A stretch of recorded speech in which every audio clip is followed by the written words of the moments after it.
Okay, to kick things off this morning, I'm going to play you a little goodie from the olden days. Can you guys guess what it is? Hey, can you?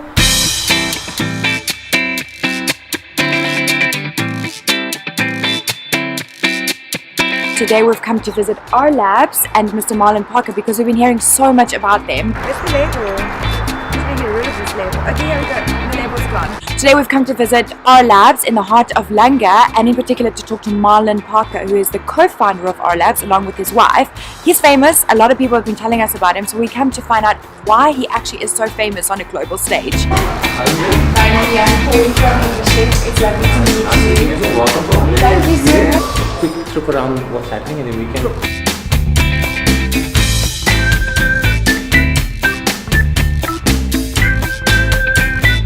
I think Marlon, like as a start, you've created RLabs. What is RLabs? So RLabs is actually a business of hope. At the heart of what we do, it's about reconstructing communities through creativity, innovation and entrepreneurship. So we try and equip people with the skills that they can use to either find jobs or to start their own businesses. The second part of what we do is we realize that a lot of people actually have good ideas. Yeah. So we create an environment and a platform where people can convert and turn those ideas into reality. It can be a social innovation, an idea that can make a difference in your community, or it can be the next big thing, an idea that can help you economically, but also where you can launch a business from. You've been invited to join an RLabs course on Saturday morning at 8 a.m. Come with me.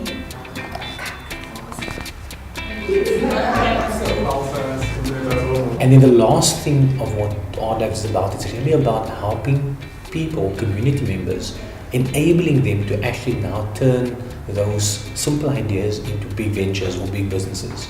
And of course,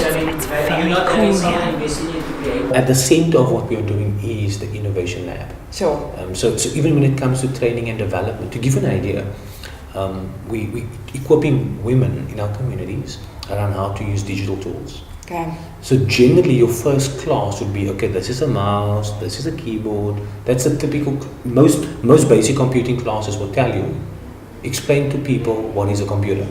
Sure. So in this Geeky Moms course, and this is just a show again, that innovation is not just around technology, it's about how do you create an experience that becomes memorable. Sure. for people, your customer. Right? Sure. And in the first class, in the Geeky Moms program, we have our young girls, our team, and you know what they do? They actually give the mothers a hand massage and they give them a manicure. Sweet. And people would say, but now, why would you do that? Your first class. And they said, but Marlon, when a woman's nails and everything is beautiful, she loves looking at her hands. Yeah, then she's going to do the computer, yeah? And then she don't mind having her hands on the keyboard. Yeah. Okay, so we're standing with Rabia and she's going to be taking us to our second course of the day. What's the course called? That we're going to Geeky Moms. Geeky Moms. And what is Geeky Moms about? Geeky Moms is a program basically aimed at mothers. They do blogging, they do digital things. How cool. They learn social media. They learn how to set up an email. They get pampered. The first week they get pampered. So yeah, they're basically equipped with digital skills. So they're like becoming super cool moms. Yeah. Yes. Super digitally savvy moms. I think we need to come and do some of this stuff, right? So that we learn more. We're going to be going to the course and we're going to not disrupt, but we're going to go and sit in and learn a little bit. Okay. This is so cute. There's moms and it's called the Geeky Moms course and they're learning all about digital media. I mean, what a great initiative. On a Saturday morning as well. It's like I'm so excited to go in this classroom right now. Seeing that it's Mother's Day tomorrow, let's just be celebrities for the day. So let's talk about the early days of RLabs. When did it start? How did it start? And how many years has it been to get here? I think one of the big things that I realized is that when you're on a journey of meeting a real need, Sure. then growth happens. They're learning the Google Docs at the moment. It's really cool. 82 years old. 82, we have an 82. Yes. That's amazing. So she's the facilitator. She helps co-facilitate. It was simply just an idea of helping one person to share his story of hope, because at the time there were a lot of young men and young women that were caught up in drugs and gangs in the community. And because I come from the community and I had a bit of skills, I thought, how can I share what I have with the community? What were you trained in at the time? I was trained in technology, so I was doing computer programming, and that's my background. So this is the project management course.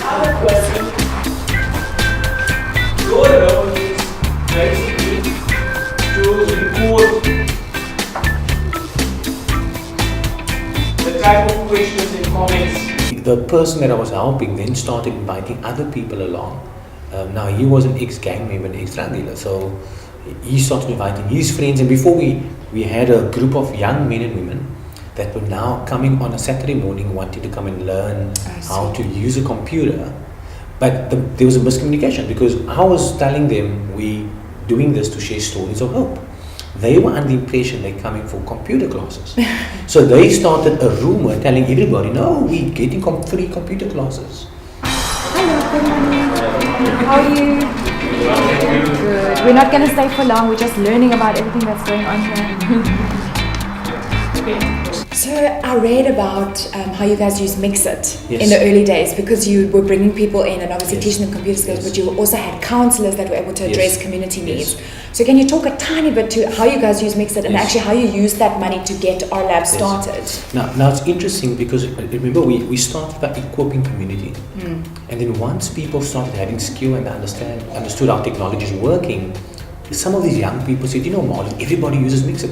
Why don't we use Mixit to provide people with counseling services? So we experimented on Mixit, and it simply the idea emerged from those first group of young people that came through RLabs. So the whole thing, what I want us to keep in mind is now moving forward was the core concepts, keep that at the back of your mind, why people doing this, why. Now that also then led us to realize, but if ideas can come out of necessity and out of constraints, perhaps there's an opportunity to create to allow community members to innovate themselves out of the situation that they find themselves in. Sure. And that led to our innovation lab. Sure. And is that, would you say that you guys are employing design thinking?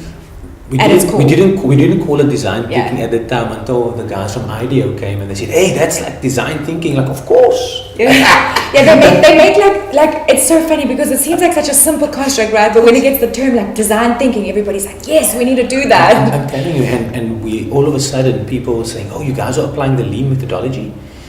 I mean, these are the things we learn from our mothers that have to raise 3-4 kids off a social grant. Getting them through school. That is what they know exactly. How do I utilize and maximize my resources to ensure that this child gets through school? So all we do is we really just apply the knowledge base that's in the community. But it's good. I mean, the fact that we now learn some beautiful words like, you know, it's lean startups and design thinking, rapid prototyping, you know, all of these beautiful words. But at the heart of it is we don't sway from meeting the need of the community because that's at the core of why we do what we do. Sure.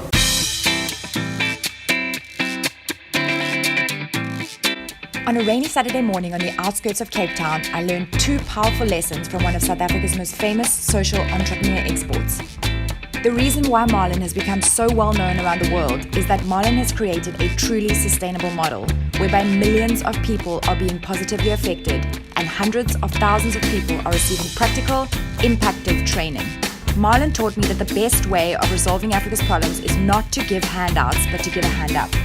The second lesson I learned is that growth is a direct consequence of offering something where there is a real need. RLabs is directly solving problems that not only affect people in South Africa, but the model is something that can be replicated across the globe. Our first graduation, we had 14 people graduated. Now 9 years later, we've literally equipped over 100,000 people.